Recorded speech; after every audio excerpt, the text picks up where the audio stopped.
All right, peace, y'all. Want to talk about black folks and my morality today, man, because I always bring this up and I never wanted to make a video about it because there's a twisted sense of morality when it comes to black folks, and it's really an issue with me. And I think it falls under what Dr. Claude Anderson calls inappropriate behavior. When he talks about things what black people do, hey, peace, Chrissy, what up?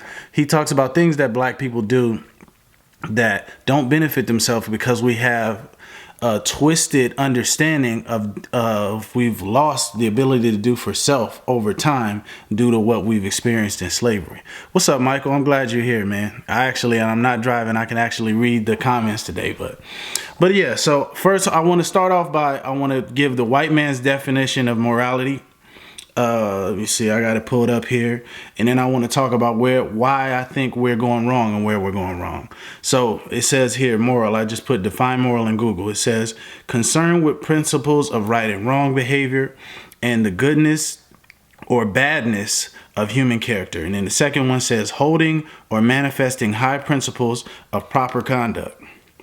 All right, so where do I think we're going wrong with morality? I think black people think to sacrifice oneself, to fall on your sword for other people, to take the so-called moral high road when other people are doing harm to you or damage to you is something that's seen as a good thing in our community. But the thing is, I don't think we can see it.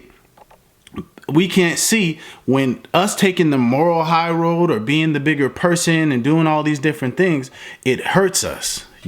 Like you'll have, for example, you have people who take what Martin Luther King had adopted as a nonviolent resistance strategy. I don't believe that Martin Luther King implied that we should be using nonviolence as something just for us to live our life. I don't believe that's what he meant. But a lot of people say, no, we have to take on nonviolence. And even though people strike us, people do things to us, people harm us, we should still, some people misinterpret the Bible to say, turn the other cheek, even though you're hurting yourself. Even though when you go into nature, every single time you see something get struck, it attacks back. Every time you see a wolf or you see anything get struck, it attacks back. But we don't look at things that way because certain people have taken on the doctrine of being, Michael, it was about strategy. But a lot of our people, due to propaganda, not through all the fault of our own, a lot of our people have interpreted that to be a way that we should live our life. All right. But I want to just get into, I think we feel like falling onto our own sword for other people just to be an example of what is right.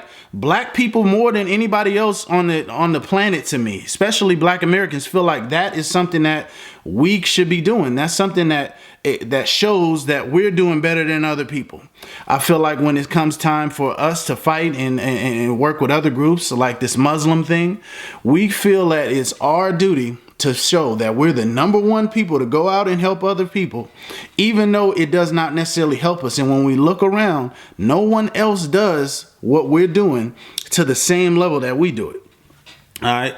So I just want to talk about this. My morality. What is moral about self-sacrifice for other people that does not benefit oneself? All right, I can give an example. I want to give an example of self-sacrifice that is moral and does make sense. Usually when there's some type of emergency or something, you'll hear black people will say, not black people, people say, okay, women and children first. And if someone has to die, it's always going to be the males. Specifically the young males are going to be the first ones to lay their life on the line and die so that the women and children can survive. What is the logic to this? Men are expendable. It does not take that many men to populate a society. You could have just a few men, more women, and children will grow up to be older, and the women can produce more babies with a small amount of men. So because men are expendable for the entire group, it makes more sense for a man to lay his life on the line and self-sacrifice himself in order to benefit the race.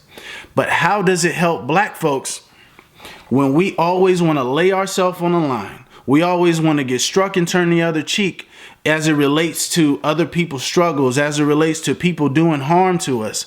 And we think that this is a moral thing, but in the end of the day, it is not helping us. Okay?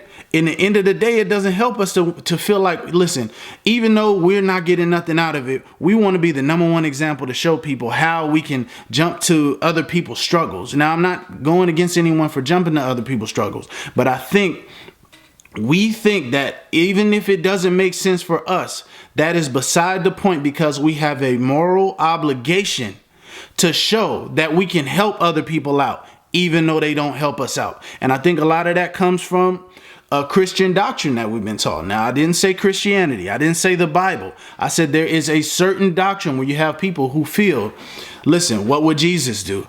He was selfless. He died for everyone. So we feel like we should be doing the same thing. All right. But morals are subjective.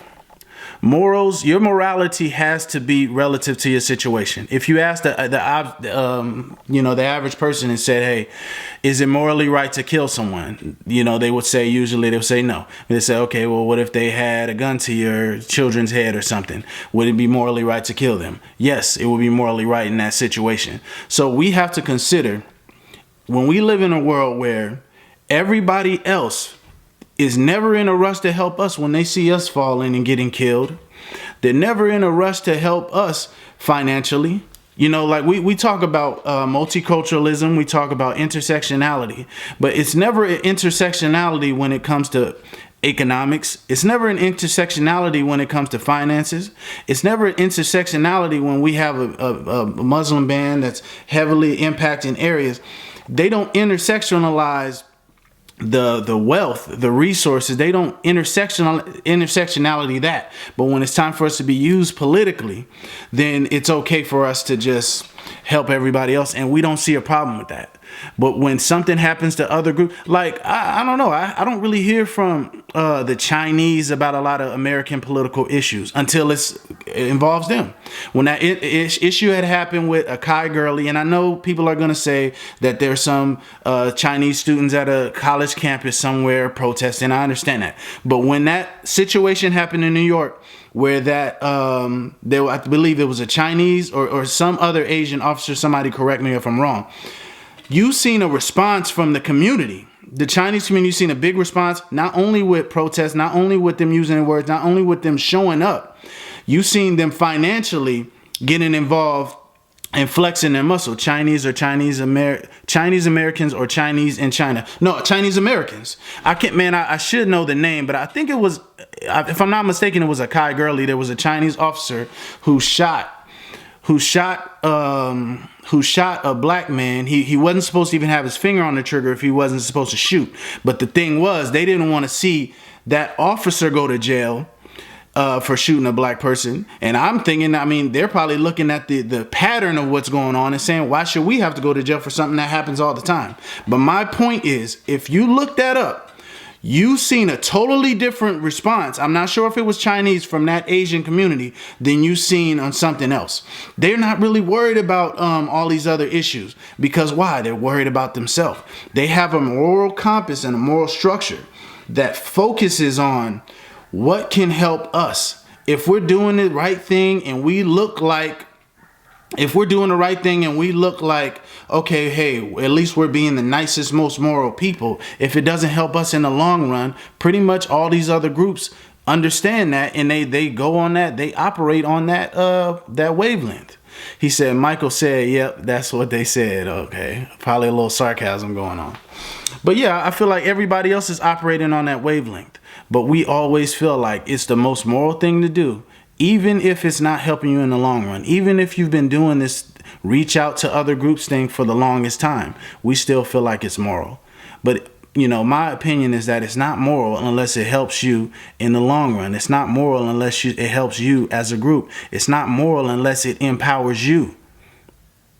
You say, yep, that's what they said. Yeah, that is what they said when it came to that.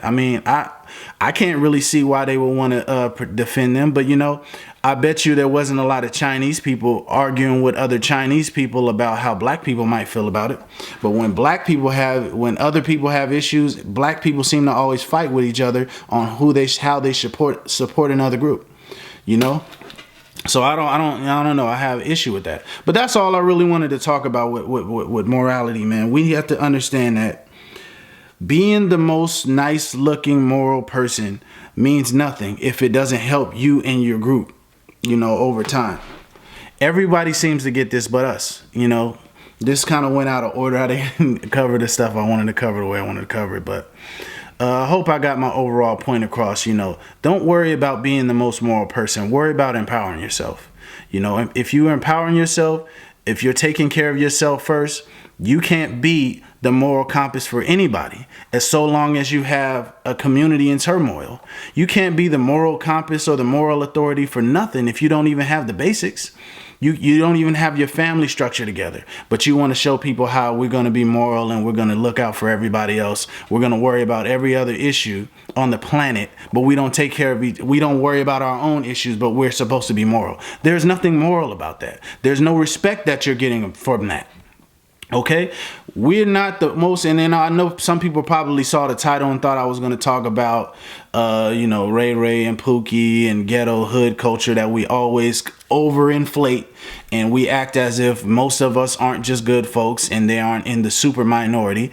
That was not my point in saying we're immoral. I say we're immoral because I think we still have a slavery carryover where we align what we think is moral with what appears to be nice. We don't align. We have to realign our morality with what helps us. We have to realign our morality with what is good for us in the long term. Okay? If we're doing things and it looks good, that's not good enough. And that's pretty much all I got to say, man. I'm about to come back. I'm gonna do another one here in a minute, but I just wanted to wrap that up. What up, Minohati? Who is that? Venetia in the house? What's going on? Some shout outs. Grandma Sandra was good. Ashley. But yeah, I'm gonna holler at y'all, man. I'm about to get back on here in a second. I'm gonna do another video on some other topics. Let's see here what Michael said. That sounds like sociopathy, not morality. Yeah, well, I'm glad you said that because it can seem that way. It can seem that way where you see something happen to someone and you say, you know what? Hey, man, I don't care. I'm not worried about that. That's not my problem. But my thing is, black folks, we take issue to that. Whenever something happens and you hear black folks saying, hey, that's not my issue, I'm not worried about that, let them handle their own issues. It seems that there's a backlash you see in our community that you don't see in other communities. And that's troubling to me. Because it seems like if you look around nature, if you look at every other group of people on the planet, they all have the ability to be indifferent to the suffering of other people when it is not beneficial for them. But it seems like we don't have that. And I just don't understand. Why do we not have that? How come we don't have that ability? It's like if you're going around, if you got a job to do, you can't stop helping every single thing, every single problem that you see. You can't stop and help everybody. If the antelopes get, if you're another group and you see some antelopes get pounced on by a lion, you can't stop and go help them out.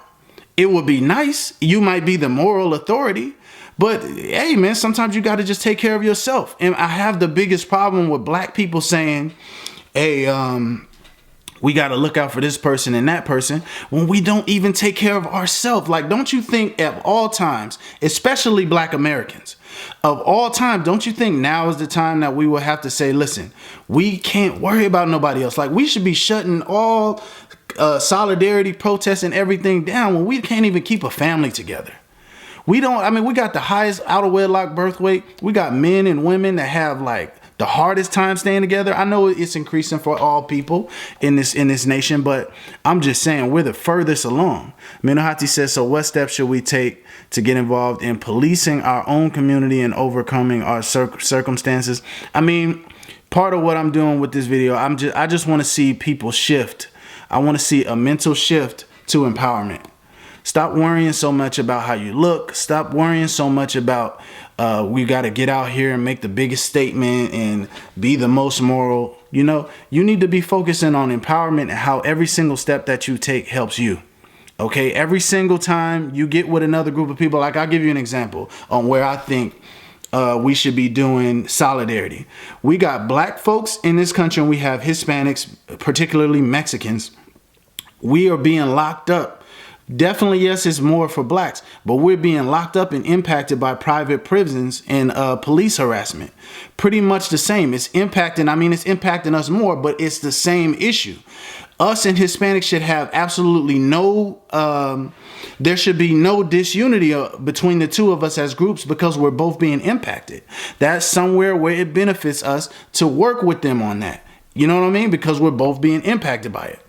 But on some of these other things, it's like immigration. And I'll have to do a whole video. I don't understand why black people care so much about who immigrates into this country, particularly Hispanics and all of these Muslim immigrants. Well, how is that our problem? I can't understand it, because as far as I'm concerned, we're a working class. If we're a working class and you're bringing more workers in, does that not price us out?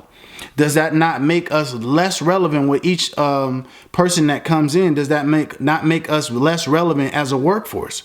But I feel like a person that's focused on what's right morally, a person that's focused on what looks the best, they might not be looking at it in that way. They may be looking at it and thinking like, hey, man, why are they doing that to those nice people, man? Those are good guys. I think they're good guys. I love the Hispanic community. A lot of Mexicans, I grew up in San Diego. That's not the issue, but I'm saying if we just look at it objectively as black people, how does it help us that they're immigrating in? It does not help me. I don't have nothing to do with that, so you can handle that.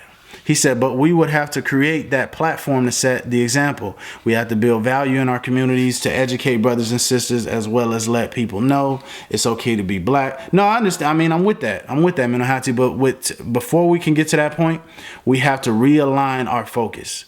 All right, we got to stop, don't just want to be the social justice warrior on every single hot topic, and every single time something happens to the Native Americans, something happens to the Syrians, something happens to the native tribe in Antarctica, and you always got to be the one focusing on that, and you're not even looking at your own damn household.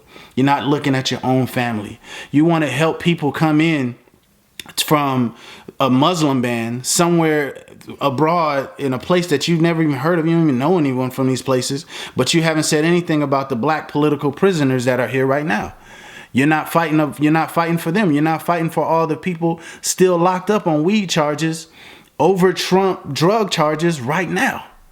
You're not worried about that, but you're more worried about seriously. Now, I'm not speaking to anybody. Like, I know Michael was in here, and I know, I had some discussions with people like Layla, and, I know they're on every part of these issues. They're doing that part, but they're worried about us also. But, there's a lot of people that are falling into every single time the media puts another issue out. They want to post on their media and be focused on that's wrong what they're doing to them. That's wrong what they're doing to them. Listen, what about what's going on with yourself, man?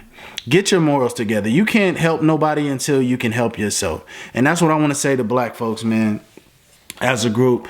I'm going to just last comment, then I'm going to switch up. I'm going to do another topic. Menahati said, that's because we aren't getting together. We aren't getting together to identify our own problems. We're ignoring them things we have to fight for. Yeah, no. We should promote what we have to fight for. Exactly. And I feel like that's what I'm doing with this video. I just want to see people think more about what is impacting you. Look at every animal on the planet. Look at every other human group on the planet.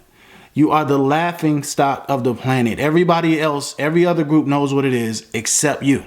Okay? And you look at black folks and say, like, there's something wrong with us because we're saying, listen, that's not my issue. Everybody else has the ability to say that's not my issue except black people. I want you to think about why.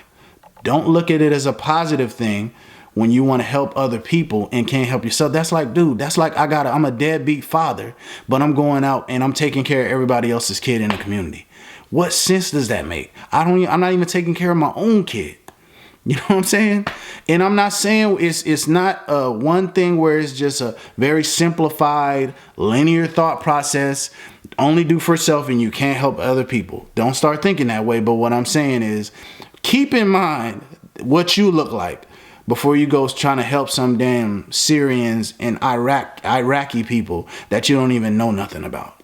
Keep in mind that, all right?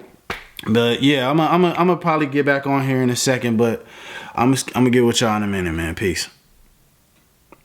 Ooh.